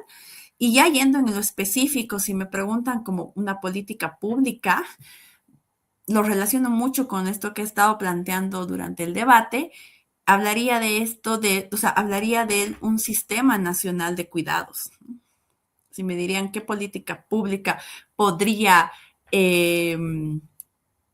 contribuir a mejorar las condiciones de acceso a empleo, a trabajo, permanencia, etcétera, de los jóvenes, de las jóvenes, pensaría que tenemos que atrevernos a hablar de un sistema nacional de cuidados en el marco de que mientras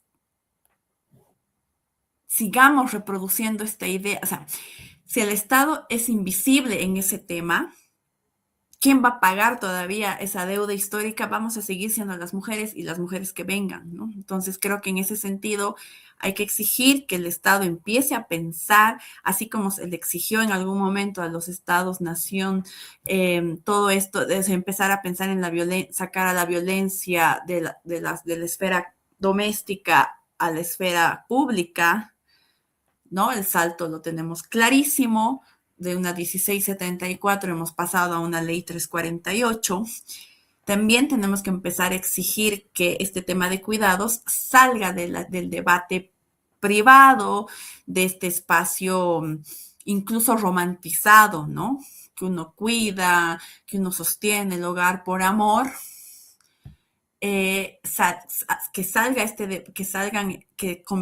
transformar este sentido común de que ese tema es solo de lo privado, es parte de la vida, es lo natural, saltar a poder poner en el debate, o sea, convertirlo en un asunto público, ¿no? Entonces, para mí es un tema de Estado, reitero, un Estado fuerte que pueda garantizar la construcción de un sistema nacional de cuidados y también parte de un campo de la batalla cultural, ¿no? O sea, el sentido común. Porque creo que el cuidado no puede seguir siendo un asunto privado que cada familia resuelve como puede, si todos y todas vamos a necesitar, todas necesitamos actualmente ser cuidados en algún momento de nuestras vidas. Entonces, hay que sacar al cuidado de este asunto privado a un asunto público. Por ahí, hasta ahí me quedo para cumplirlo de concisa. Espero haber. Gracias, Elena. Y no, creo que es bastante claro, ¿no? Y creo que esa es una solicitud que ya se viene, esperemos, trabajando y que avance, ¿no? Está ahí, en el horno, en la puerta, pero todavía no ha pasado nada. Pero sí creo que es bastante claro lo que nos mencionas y bastante importante. Querida Delia, entonces a ti yo te consulto, ¿qué deberían implementar las empresas, las instituciones para precisamente prevenir la discriminación y las violencias y garantizar espacios laborales seguros para las juventudes? Pero te consulto ahí más allá de lo formal, ¿no? Más allá de lo que seguramente todas las ONGs y tenemos políticas y de igualdad y todas esas cosas, pero en lo práctico y desde tu vasta experiencia, ¿qué crees que es necesario proponer? Justo te iba a responder desde ese lugar, ¿no? O sea, las organizaciones y empresas suelen preguntarnos primero qué política tienen que aprobar, ¿no? De nuevo, lo formal para trabajar estos temas, prevenir violencias, discriminación, etcétera, ¿no? Mi respuesta es que una política es necesaria, evidentemente, pero es insuficiente, ¿no? Lo que realmente transforma un espacio, un centro laboral, requiere actuar en 4 niveles, ¿no? El primero justamente tiene que ver no con políticas, sino con procesos. Eso tiene que ver justamente con revisar, por ejemplo, procesos de reclutamiento desde la publicación de la vacante, el lenguaje que utilizas en la publicación de las vacantes, en procesos justamente de promoción, ¿no? Como decía, si hay programas, por ejemplo, de no solamente mentoreo, sino de patrocinio, ¿no? Para mujeres, para acompañarlos las trayectorias laborales, evaluación para identificar justo todos estos sesgos de los que hablaba. El segundo tiene que ver con los liderazgos, ¿no? Quienes dirigen equipos tienen obligatoriamente que desarrollar competencias de inclusión, de igualdad y de prevención de violencias, ¿no? Deben fortalecer muchísimo estas habilidades. Tercero, es súper importante tener mecanismos de protección y esto no solamente hablando, por ejemplo, de lo que es la prevención terciaria, que tiene que ver ya con canales de denuncia, con procesos en sí de denuncia, sino desde la prevención primaria y secundaria, que incluye espacios, incluso cómo están organizadas las oficinas, porque estos espacios, por ejemplo, pueden significar, no sé, las reuniones en una oficina cerrada, sin ventanas, qué sé yo, pueden facilitar situaciones de violencia, ¿no? Entonces, trabajar justamente en estos mecanismos de protección. Y cuarto, tiene que ver con la cultura organizacional, ¿no? Eso tiene que ver con trabajar con las personas, porque como yo decía desde un principio, las organizaciones, las empresas, son organismos vivos compuestos, compuestos por personas que tienen también un bagaje propio, histórico, cultural, de sesgos propio también, ¿no? Entonces, construir ambientes y una cultura organizacional donde el respeto, la diversidad sean parte de las prácticas cotidianas, que se rechacen o se cuestionen de frente, como se dice, y en ese momento situaciones que están siendo normalizadas, que se interrumpa cuando se observe una situación de discriminación, de violencia, que se cuestione, ¿no? No solamente que partan los discursos institucionales o de las políticas formales, ¿no? Que esto se trabaje en estos 4 niveles.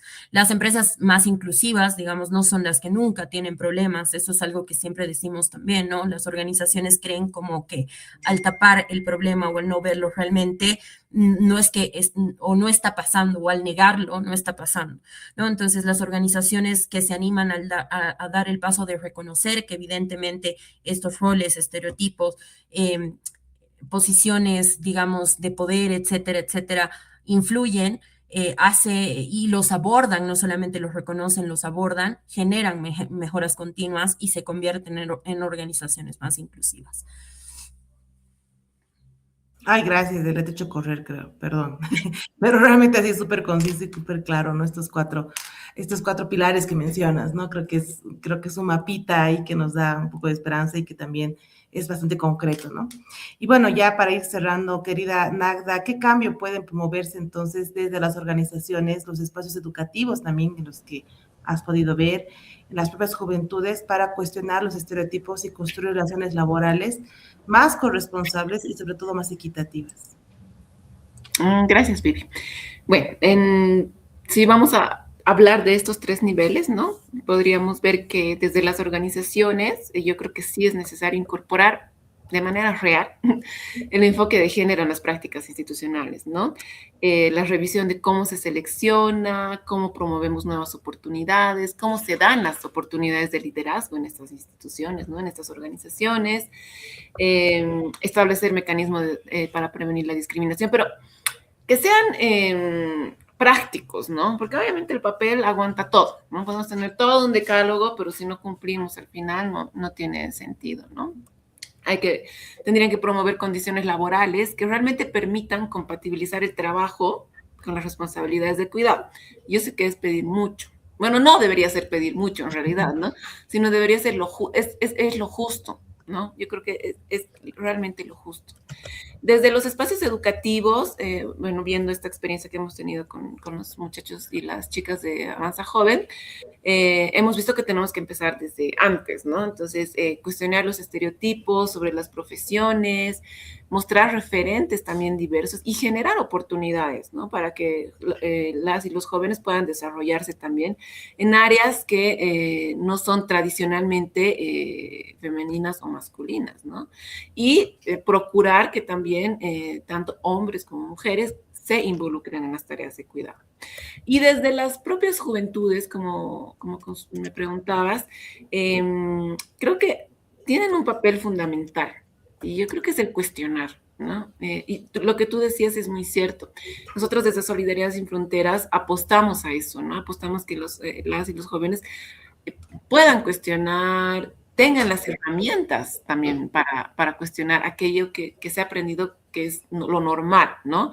Y dentro de todo esto, también que ellos vean y ellas que es necesario repartir las tareas de cuidado, ocupar espacios de participación y sobre todo de liderazgo, ¿no? Que los espacios de liderazgo no son masculinos y sobre todo que los derechos sean respetados, ¿no? Creo que ya para terminar, voy a ser bien cortita, que la igualdad laboral no significa solamente abrir la puerta, ¿no? O sea, darle la oportunidad, ya, vamos a hacer que trabajen, digamos, ¿no? Para que las mujeres puedan entrar a trabajar, sino también garantizar que puedan entrar, permanecer y crecer también, ¿no? O sea, poder liderar y ejercer también sus derechos sin que esto tenga un coste adicional, digamos, solamente por el hecho de ser mujeres. Gracias, querida Nagda. Sí, realmente es muy importante esto último que mencionas, ¿no? Es clave mencionar que el camino, y es algo que justamente, no hemos hablado con los de Avanza Joven, hemos hablado con las voluntarias, pero lo menciono, hemos hablado bastante de los laberintos del liderazgo, ¿no? Que es una metáfora que es más aplicable al camino y al recorrido de las mujeres, porque usted nos ha hablado de techos de cristal, de un camino recto y al final tienes un techo y lo tienes que romper, digamos, ¿no? Cuando en realidad el proceso de crecimiento en una organización, etcétera, en un trabajo, es pues como un laberinto, ¿no? Hay momentos donde te paras, retrocedes, giras, viras, ¿no? Y no es tan sencillo, ¿no? Entonces, creo que con este tercer bloque nos deja una idea central, ¿no? Que es que la igualdad laboral no puede descansar únicamente en el esfuerzo individual, ¿no?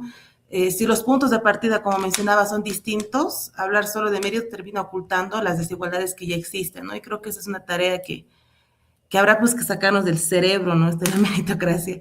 Entonces, Anay nos ha recordado que la responsabilidad del Estado para crear condiciones materiales y que haga posible la igualdad real, especialmente avanzando hacia un sistema de cuidados, ¿no? Que deje de cargar esta responsabilidad casi exclusivamente hacia las mujeres, ¿no? Y Delia nos ha mostrado que dentro de estas organizaciones no basta con tener una política escrita, ¿no? Que hay que revisar procesos de selección, promoción, fortalecer estos liderazgos, contar con mecanismos de protección y trabajar de manera sostenida con la cultura organizacional, ¿no? Y NAGDA también nos ha planteado que incorporar el enfoque de género significa generar condiciones concretas, ¿no? Y donde hombres y mujeres puedan desarrollarse y cuestionar estereotipos desde los espacios formativos, de los muchos espacios formativos que hay, y reconocer también sobre todo el valor de los cuidados, ¿no? Entonces creo que en definitiva la equidad laboral no consiste solamente en abrir una puerta, como decía, sino que implica garantizar que las personas, y ahí digo hombres y mujeres también, ¿no? Puedan entrar, permanecer, como decían, desarrollarse y crecer en condiciones realmente justas, ¿no? Pero realmente es un desafío, ¿no? Y creo que esta idea nos permite cerrar este diálogo esta noche, el día de hoy, ¿no? Entonces, ya para ir cerrando con nuestro conversatorio, sé que quedan más temas pendientes seguramente, así que podemos repetir. Quisiera que cada una de ustedes, pueda cerrar, ¿no? Su participación con un mensajito, ¿no? O recomendación final, ¿no? Hacia las y los jóvenes que están iniciando su camino laboral, ¿no? Desde las diferentes variables y desde los diferentes caminos que pueden involucrar este inicio en el mundo laboral. Entonces, te escuchamos, Nagda. Ya, bueno, ya para terminar, creo que sí, nos hemos quedado con sabor a más, pero bueno, ya el tiempo nos apremia. No sé, me gustaría decirles que no permitamos o que no permitan, ¿no? Que les hagan creer que para tener una oportunidad laboral deben renunciar a sus derechos. Yo creo que esto es súper importante, ¿no? O a sus límites o a sus sueños. Cuestionen mucho, cuestionen los estereotipos que nos dicen qué podemos o qué no podemos hacer solo por ser mujeres o por ser hombres. Busquen espacios también donde puedan aprender, participar, motivarse, equivocarse también, ¿no? Y crecer. Nosotros damos estos espacios, hemos estado dando, vamos a seguir dando estos espacios. También me gustaría decirles que no se trata solamente de transformar a los jóvenes, ¿no? Para que puedan adaptarse a un mundo laboral. Yo creo que lo ideal sería que transformemos el mundo laboral para que sea más justo y equitativo tanto para las juventudes como para todos, ¿no? Así que yo creo que el primer empleo no debería ser, no debería enseñarnos y enseñarles a ustedes, a los jóvenes, a sobrevivir a las desigualdades. Creo que debería ser más bien una oportunidad para construir un mundo que anhelamos y que queremos. Gracias, Nájera, por tu esperanza, sobre todo. Querida Anaí, te escuchamos. Gracias.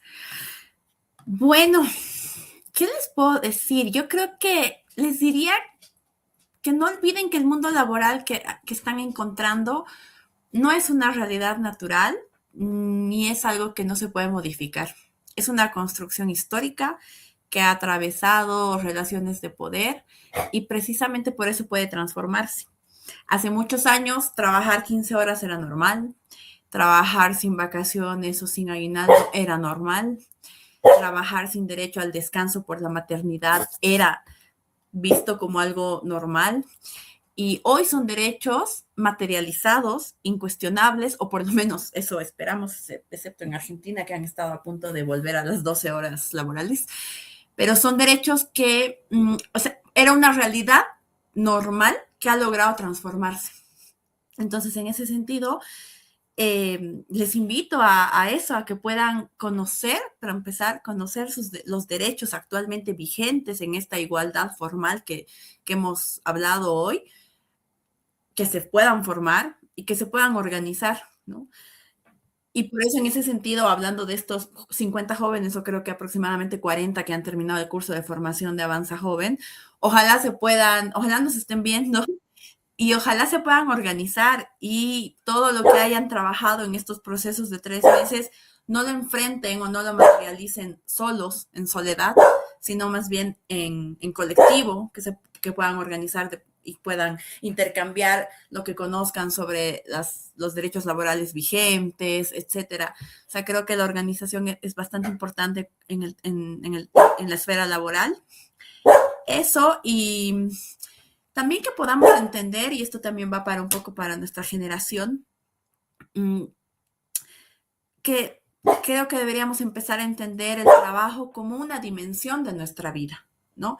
Pero no el lugar donde desgastamos nuestra vida o donde peor aún la podemos convertir en un tipo de mercancía, ¿no? Entonces creo que entender el trabajo como una dimensión de nuestra vida y entenderlo además como algo que nos puede apasionar, sí, pero sin que eso signifique renunciar a las otras dimensiones de nuestra vida, ¿no? Creo que eso es algo que quizá me hubiera gustado que me digan hace muchos años cuando empecé mi carrera laboral. Entonces ahora me gustaría transmitírselo a las y a los jóvenes que nos van a ver. Eso, gracias. Gracias, querida, y por lo importante, el recordatorio es un consejo de conejo, como se dice, porque sí, la vida es más grande, ¿no? Y a veces olvidamos eso. Querida Delia, te escuchamos igual con esta cuestionante. Bueno, si pudiera decirles algo, es el mensaje de que cuestionemos el famoso derecho de piso.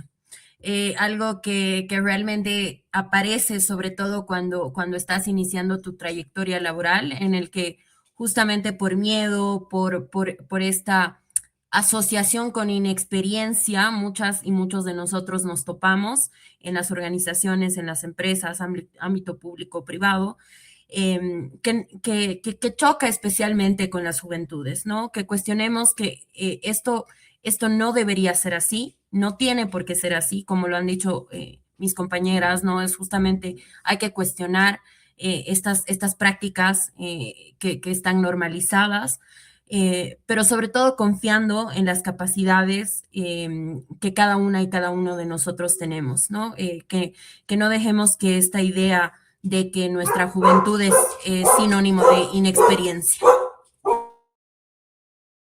Gracias querida Delia. Sí, es muy importante esto que nos mencionas, ¿no? Hay que romper con ciertas ideas y creencias que se han tenido. Entonces, bueno, ya para ir cerrando, muchísimas gracias, querida Nagda, querida Anaí, querida Delia, por este diálogo tan enriquecedor que nos ha dejado así picadas, yo creo, y sobre todo por las distintas miradas que nos han permitido precisamente poner sobre la mesa esta noche, ¿no? Creo que este conversatorio nos deja una conclusión clarísima, ¿no? Que tener las mismas capacidades, entonces no significa necesariamente partir de las mismas condiciones ni acceder a las mismas oportunidades, ¿no? Entonces hemos visto que las desigualdades empiezan incluso antes de llegar al mercado, están presentes en cómo aprendemos, qué podemos o no podemos hacer, en los roles, en los estereotipos, en quién asume mayoritariamente los cuidados, en la distribución del tiempo, en las condiciones económicas, en nuestra edad, en nuestro origen y en un montón otras de circunstancias que se cruzan permanentemente a lo largo de nuestras vidas, ¿no? Y también hemos hablado de algo fundamental que es el mercado laboral y las organizaciones que no son precisamente espacios neutros, ¿no? Estos sesgos pueden aparecer desde una convocatoria, ¿no? O un proceso de selección, pero también en quién recibe determinadas oportunidades, quién puede crecer, quién es escuchado o escuchada, quién accede a ciertas redes de influencia o quién tiene que demostrar permanentemente sus capacidades. Y ese es quizá uno de los mensajes más importantes, ¿no? Que nos llevamos, es que no podemos poner toda la responsabilidad precisamente sobre las personas jóvenes, ¿no? No basta con decirles que se esfuercen más, ¿no? Que se preparen más o que elijan libremente, si los puntos de partida van a seguir siendo tan desiguales, ¿no? Entonces ahí, como dice Anaí, necesitamos un Estado que genere estas condiciones para una igualdad realmente sustantiva, y políticas que reconozcan y distribuyan los cuidados, organizaciones también que sean capaces de revisar críticamente sus propios procesos y culturas, ¿no? Y espacios también educativos que cuestionen esos estereotipos y, por supuesto, juventudes que puedan reconocer estas desigualdades, ¿no? Que sepan cuestionar y, sobre todo, participar, como decían ahí, acuerpándose y participando en su transformación, ¿no? Desde Solidaridad Sin Fronteras, este es justamente uno de los sentidos de Avanza Joven, entender que fortalecer la empleabilidad no consiste solamente en preparar a una persona para conseguir un trabajo, ¿no? Significa también fortalecer su autonomía, hemos visto que era necesario fortalecer sus derechos, su capacidad crítica y su liderazgo para construir relaciones y entornos equitativos, ¿no? Y precisamente el proyecto ha integrado, ¿no? Precisamente la empleabilidad, el emprendimiento, el liderazgo transformador y de manera transversal, como les decía, el tema de la equidad de género y la prevención de violencias. Y bueno, después de haber recorrido este proceso con nuestros 50 jóvenes de La Paz y el Alto, ¿no? 36 mujeres, repito, 36 mujeres y 14 hombres, queremos que estos aprendizajes no terminen con la formación, ¿no? Avanza Joven, si todo sale bien, habrá una siguiente fase al año, esperemos de otra forma, y desde otro lugar, ¿no? Pero precisamente ha sido concebido y seguirá siendo concebido para como un proceso de crecimiento personal, profesional y sobre todo comunitario, ¿no? Que creo que es lo que se necesita. Por eso quisiera cerrar, recuperando una idea que ha aparecido muy claramente esta noche y es que resuene muy bien el desafío que tenemos por delante, ¿no? Que la equidad laboral no solamente es abrir la puerta, es garantizar que todas las personas puedan entrar, permanecer, desarrollarse y crecer en condiciones dignas, seguras y realmente equitativas. Entonces, agradecemos muy profundamente a nuestras panelistas nuevamente, Nagda Peña, Anaya Lorrale y Delia Pereira, a ProMujer por acompañarnos en este espacio, nuevas aliadas que tenemos, y a las y los jóvenes de Avanza Jóvenes y a todas las personas que nos hayan seguido de manera virtual y que nos vayan a seguir seguramente más adelante a través de nuestras redes. Finalmente, también nuestro agradecimiento a la Fundación La Caixa, por cuyo apoyo hace posible el desarrollo de este proyecto de Avanza Joven, empleo con equidad y liderazgo transformador. Y desde Solidaridad Sin Fronteras Bolivia, muchas gracias nuevamente por acompañarnos y por seguir construyendo con nosotras y nosotros esos espacios donde las mismas capacidades pueden traducirse finalmente en las mismas oportunidades. Así que nuevamente muy buenas noches y que tengan buen descanso. Muchas gracias. Gracias. Chao. Gracias. Buenas noches.